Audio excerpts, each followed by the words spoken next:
In 1897, Elva Zona Hester was found dead at the foot of the stairs in her home in Greenbrier County, West Virginia. Her husband, Erasmus Shue, claimed she had died of natural causes, and the case was quickly closed.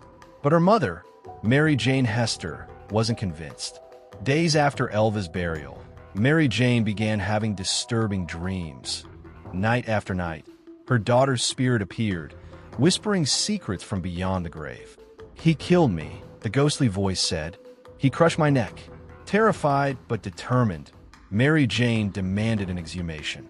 When the doctors removed Elva's body from the grave, their blood ran cold. Her neck had been brutally broken, her windpipe crushed. The evidence was undeniable. Elva had been murdered. Erasmus Shue was arrested and later found guilty. But to this day, the most chilling part of this case remains. How did Mary Jane know? Could it have really been her daughter's ghost revealing the truth? Or was it something far more sinister? Something watching over the case, ensuring that justice was served? In the early 1800s, the Bell family of Tennessee experienced something out of a nightmare. It started with small disturbances, knocking on walls, whispers in the dark, but soon escalated into something terrifying.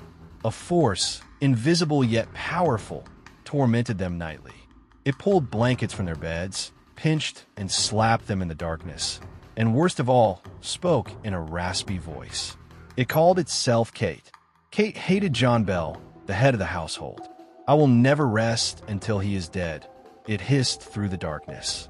The family tried everything, prayers, exorcisms, even fleeing their home, but the entity followed them wherever they went. And then, one morning in 1820, John Bell was found convulsing on the floor. His face twisted in agony, his lips foaming. Near his body, a strange vial of black liquid was discovered. No one knew where it came from.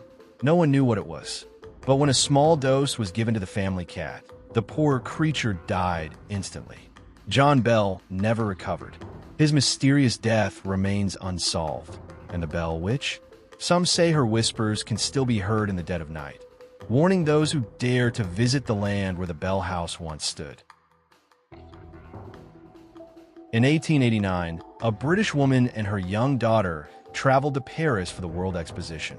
After a long journey, they checked into a luxurious hotel. That night, the mother fell ill, so the hotel staff summoned a doctor. While her mother rested, the daughter was sent out to get medicine.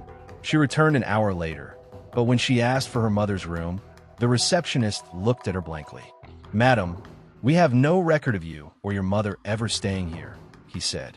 Confused, she rushed past the desk and ran to the room. But when she got there, she froze. The room was completely different. The furniture had changed, the wallpaper was a different color, and worst of all, there was no sign of her mother. The hotel manager insisted she had come alone. The guest book had no record of her mother's name. The doctor denied ever seeing a sick woman. Even the luggage, her mother's belongings, were gone. It was as if she had never existed. The daughter spent years searching for the truth, but her mother was never found. Some believe she had fallen victim to a cover-up, a secret the hotel wanted buried. Others whisper of a rift in reality, a shift in time. One where a person can be erased from existence in the blink of an eye. Could it happen again? Could it happen to you? In 1929, in a quiet Welsh town, a woman named Kate Jackson was found crawling through the muddy fields near her home. Her face was pale, her dress torn, and blood poured from a deep wound in her skull. A neighbor rushed to her side. "Who did this to you?" they pleaded. Kate, barely able to speak, gasped a single word. "Gorse." And then she died. To this day, no one knows what she meant. Gorse could have been a name, a location, a warning, but no one could decipher its meaning. Her husband, Tom Jackson, was arrested but later released due to lack of evidence. And then, strange things started happening. People who lived near Kate's home reported seeing a figure standing in the fields at night. Others claimed to hear whispers carried by the wind, always repeating the same word, "Gorse." No one has ever solved the Limeslade Mystery. Kate Jackson's murderer remains unidentified, and whatever she was trying to say before she died is still a secret buried in the dark. In August 2006, a terrifying discovery was made in Turner, Maine. A mysterious carcass, unlike anything locals had ever seen, was found near the woods. It had dark, matted fur, glowing eyes, and teeth longer than a wolf's. For years, farmers and pet owners in the area had reported something lurking in the shadows. Dogs had gone missing. Strange growls had been heard at night. Some people even claimed they saw a creature with red eyes watching them from the tree line. The body was sent for testing, and experts claimed it was just a deformed dog. But locals weren't convinced. They had seen the beast, moving too fast for any normal animal, stalking people from the darkness. Then, one night, a hunter set up a camera in the woods, hoping to capture whatever was out there. The footage was disturbing.